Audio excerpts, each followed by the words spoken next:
quelle aventure! 25 ans déjà. Et je me rappelle au tout début, là, une trentaine d'années, on était tous autour d'une table, puis on s'était dit pourquoi qu'on ne ferait pas une maison d'hébergement pour aider les jeunes en difficulté. Parce qu'à l'époque, les jeunes avaient, je pense, 180 d'aides sociales par mois, ceux qui avaient en bas de 30 ans. Fait qu'on s'est dit pourquoi on les hébergerait pas, ça, parce qu'on les voyait en difficulté, traîner dans la rue, puis tout ça. Et on a travaillé fort, on est venu à bout en 88 de partir la maison. Et puis là, ben, on établit déjà au départ des principes de respect, d'équité, de justice au travers de tout ça. Et sans s'en rendre compte, déjà à l'époque, ce qu'on est en train de faire, c'était de créer un modèle aussi au niveau de l'empowerment. Le mot n'existait pas à l'époque. C'est-à-dire, ce qu'on donnait, c'est qu'on redonnait aux jeunes le pouvoir sur leur vie, sur l'orientation, sur les choix qu'ils ont à faire. Donc, faire en sorte que les jeunes sont responsables de leurs choix. Et on avait commencé à établir ça dans l'organisation. Vous savez, ces jeunes-là nous proviennent d'un peu partout. Ce sont des jeunes en difficulté, oui. Il y a des jeunes là-dedans qui ont été abusés, qui ont été abandonnés, qui ont été trichés. Alors, ce sont des jeunes qui, pour répondre à cette situation-là, bien, ils ont répondu par ce qu'ils se connaissaient, par la drogue, par les mauvais coups qu'ils pouvaient faire à l'époque. Donc, nous, on avait décidé dès le départ de travailler avec les victimes du système, pas avec les abuseurs. Donc, on travaille avec les abusés. Et tranquillement, bien, la maison s'est développée. On est allé chercher du financement. Au début, c'était vraiment pas jojo. J'avais pas de financement. Quelques communautés religieuses qui nous avaient supportés. Et tranquillement, bon, on a été financés, puis ça, on a pu établir des programmes d'intervention qui étaient valables. Vous savez, on a 20 places d'hébergement, 20 places. Une maison de 20 jeunes, c'est énorme parce qu'on met 20 jeunes en difficulté à même place. Maintenant, on bénéficie d'une équipe d'intervenants là-bas capables, responsables et ça donne des résultats assez probants. Les jeunes qui passent par la maison vont se trouver un appartement, vont être capables de gagner leur vie, de se fonder une famille et puis tout ça. Alors, on peut penser que 75 % de nos jeunes y arrivent. Effectivement, il y a une partie qu'on n'arrive pas parce qu'on n'est pas là pour sauver le monde. Il y a des jeunes qui sont trop en difficulté. Quand on parle de difficulté, vous savez, quand vous avez été bafoué, humilié pendant 14, 16 ou 17 ans de votre vie, il ne faut pas s'imaginer que c'est un hébergement de 6 mois, 1 an qui va changer tout. Donc, il y a beaucoup de travail à faire. C'est un travail de longue haleine. Et les jeunes font preuve de beaucoup de courage dans cette démarche-là parce que c'est pas facile de changer sa vie, d'améliorer sa vie. Tranquillement, on s'est vite aperçu, après peut-être 7-8 ans, que nos jeunes, on leur trouvait des programmes de formation, on leur trouvait aussi du travail, sauf qu'ils ne gardaient pas le travail. Il n'y avait pas d'habitude de travail, il n'y avait pas beaucoup de formation. La plupart n'avaient pas complété leur secondaire 5. Et puis bon, évidemment, au niveau de l'emploi, ton choix d'emploi est limité, puis tout ça.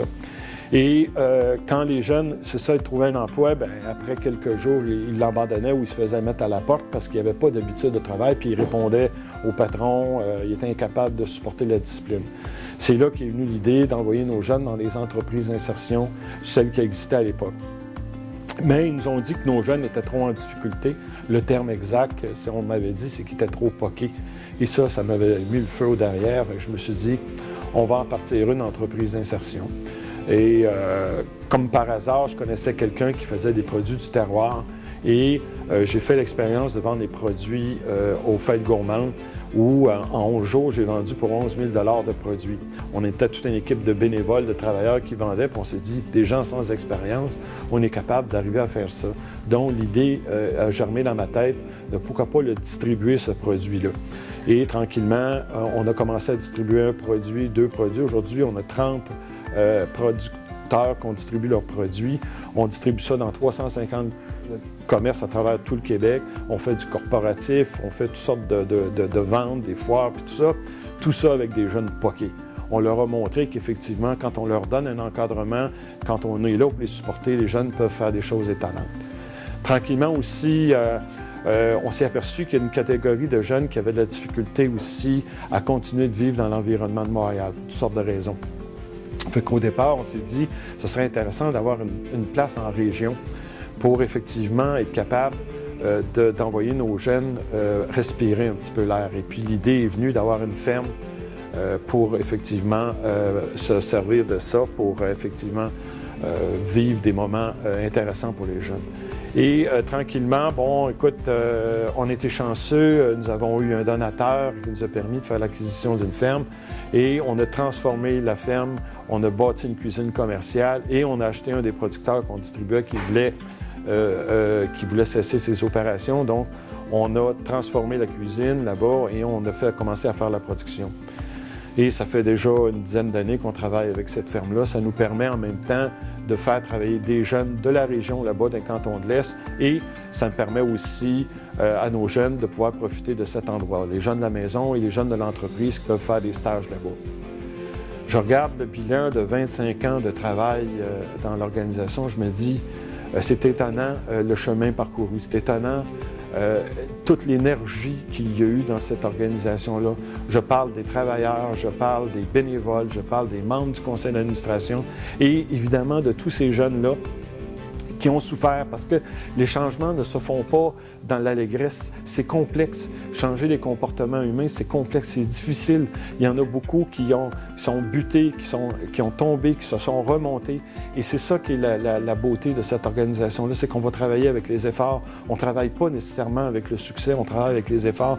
Et éventuellement, les jeunes vont profiter de cet effort-là. 25 ans de richesse, 25 ans d'apprentissage. Je dis souvent, ceux qui apprennent le plus, c'est ceux qui travaillent avec les jeunes parce qu'on les voit évoluer.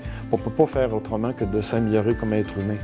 La petite part de l'escalier dans la misère humaine, je pense qu'elle est petite, mais elle est là. De ces jeunes-là qu'on voit par après, qui se sont construits des familles, qui se sont construits un petit monde à eux et qui sont heureux, je pense que c'est ça, on travaille au bonheur. Et pour arriver à ça, il faut un travail collectif. Et je pense que l'escalier, c'est l'exemple concret d'un travail collectif de toute une communauté pour aider ces gens.